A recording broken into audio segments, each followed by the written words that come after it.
On this podcast, we talk about the voice of resistance, right? That voice that, maybe you go running a couple of times in a row, and then the third morning you wake up and you're a little sore, and you're like, you know what? You worked out really hard last week. You don't have to do it this week, right? But the challenge with the voice of resistance for the person that you're training is like they maybe don't get the results that they want. But for you, if you listen to the voice of resistance, like all of a sudden you won't represent the thing that people are coming to you for. Like, do you have a different relationship with the voice of resistance than just regular people? Well, it's definitely an extra incentive, right? In the sense that I have to practice what I preach, or most of it at least. Because otherwise, people aren't going to come to me. If if I'm hurt and I can't train, and then, I don't look like I work out, it's superficial, but people aren't going to be sort of attracted to my service. And so that's why if I don't do it, then it's my livelihood. It's my job that I won't be able to do properly. So it definitely is motivating for myself, but also my own experience with exercise, right? I want to get stronger. I wanted to fix my sleep back when I was insomniac. And so all these different things have motivated me to fix them. And that sort of creates an energy where it passes off to my clients or my students. And, it's like I said, I practice what I preach mostly because I need it too.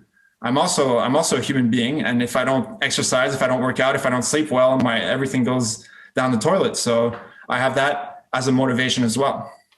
You reminded me of the sleep Twitter thread that you put out. You actually wrote that at the same time that I had finally, maybe for 3 straight weeks, gotten to bed at the same time every day. And it had really been a huge thing. So to see your Twitter thread about how you fought through insomnia really meant a lot to me, because I don't think people realize just how difficult it is to get good sleep hygiene. But once you get it, the tremendous gift it is to your life, it's better than almost anything else. You never want to go back. So talk about that Twitter thread and kind of your battle with insomnia, because I mean, really, it seemed horrible. I don't know what I would have done had I experienced what you went through.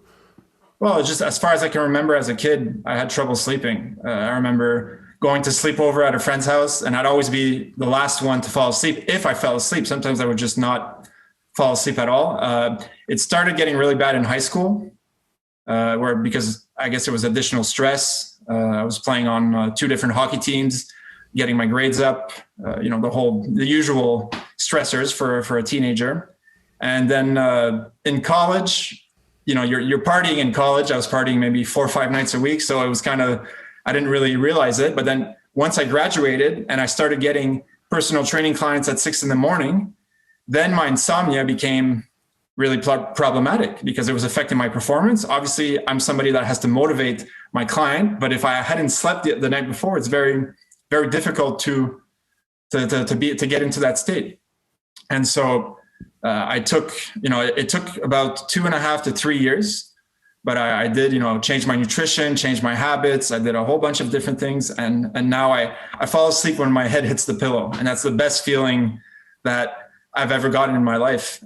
It was just my energy levels, my mood, my mental acuity, everything is just top notch because I'm sleeping well. And so now I get sleepy at 8:30, 9 p.m. at night, and I still go out. I still have a social life, but I try to fall asleep at the same time, and I always wake up at the same time as well. And so what were the habits in particular that you think really pushed you over the edge to be able to have that? Because I think that thing that you just described, I fall asleep as soon as my head hits the pillow, is the dream that many, many people have. They would love to be able to do that, but it's like a pipe dream to them. Yeah. The number one thing was, and like I said, I had graduated from university, so I started getting a regular schedule of clients at the gym that I was working at the time. And so starting at 6 a.m., I was living in the suburbs. So it was about a 30-minute drive to the gym downtown. And so I would have to wake up for the first time in my life at 4:30, 5 a.m. to get there and get ready in time. And so that kind of forced me to start going to bed at the same time every night.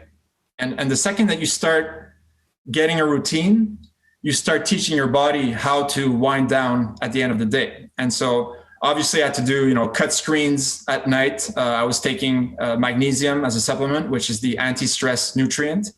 I was exercising in the morning, even though I didn't have that much energy. I found that exercising in the morning kept my energy at acceptable levels throughout the day. But then even for a while, I would get to bed and then have more energy than I had throughout the whole day.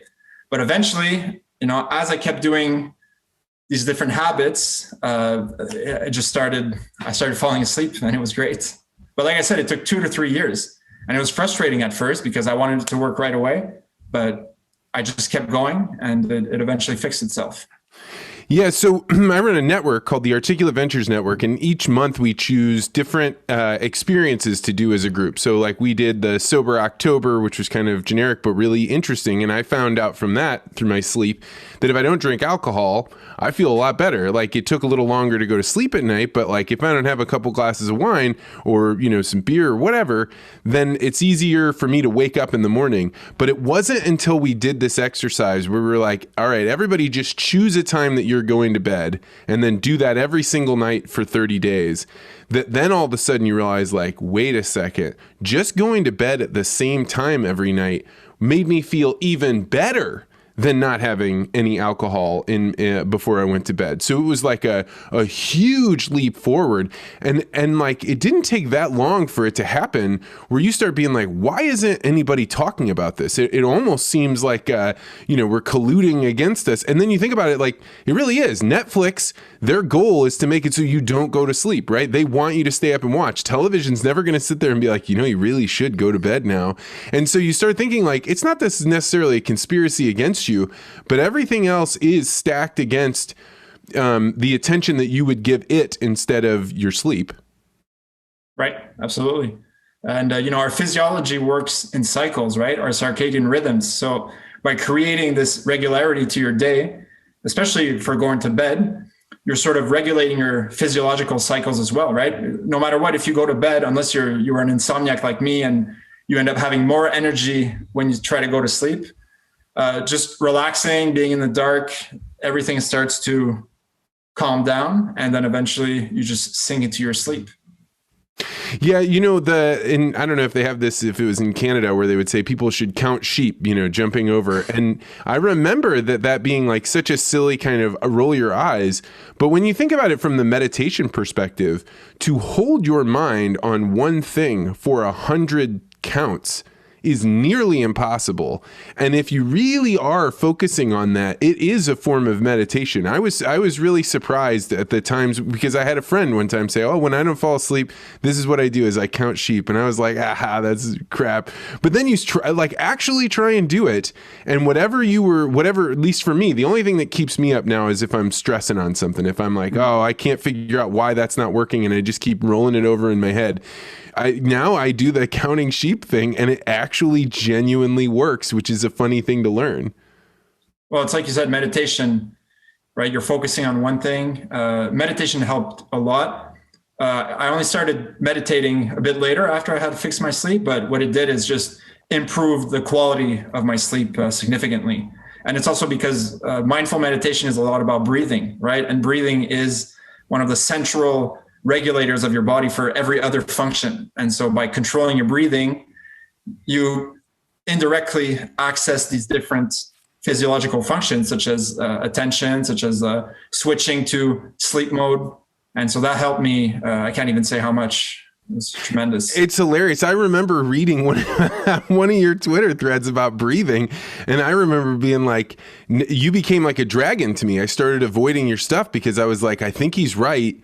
I probably do need to work on the breathing, but I think sitting down to work on breathing will be harder than it was for me to learn how to lift weights or how to run, because it's like, it's 100% the voice of resistance. It's just like, do you really have time to do this? Is breathing really that important? So what's your best pitch? Why are breathing exercises important, and what did it change in you once you really figured out how to breathe? I mean, everybody knows how to breathe. So why are you doing a Twitter thread on that?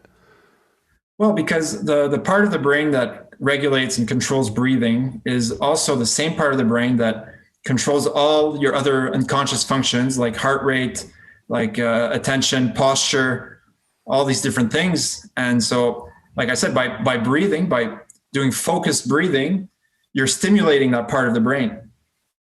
And so indirectly, that part of the brain is going to be doing a better job at controlling all the other functions. And right, breathing is life. Breathing is the central component of our life. So you have to, by doing it, you're getting all these other essential functions to sort of work in synchrony. And so what was it like? What's the path for somebody to take if they want to really improve the way that they breathe? The first thing I did was to focus on nose breathing during my workouts. So, and at first it was so difficult. I would try, and then after one set, I'd start panting through my mouth, and breathing through your nose is a lot better because you have more filters, and you get a better oxygen absorption into all your tissues. So by doing it, and it was crazy because I couldn't feel. It was like an ab workout for me, trying to try to only breathe through my nose after a set. And then after, maybe a few sessions, I was able to make it through the whole workout without opening my mouth. And one way that you can do that is to take a sip of water and hold it and only breathe through your nose, and you can't breathe through your mouth because if you do, the water will come out. So that was the first one I did. And then obviously I started feeling just a lot better, because what you end up doing is you become more focused, but without increasing your stress levels. So you have that focused feeling, but at the same time, you're calm. So your focus is enhanced. And I started researching a lot more, different exercises. And there's actually a lot of scientific research that's been done on the matter. And that's why I was like, okay, that's a good Twitter thread. And have you walked any of your clients up this path of breathing? Like, have you gotten anybody to be like, yeah, let's do a whole workout where all we do is breathe through our nose? Yeah, a few, yeah. And I talk about breathing to most of my clients too. Like I said, it's just a central component to not just health, but performance.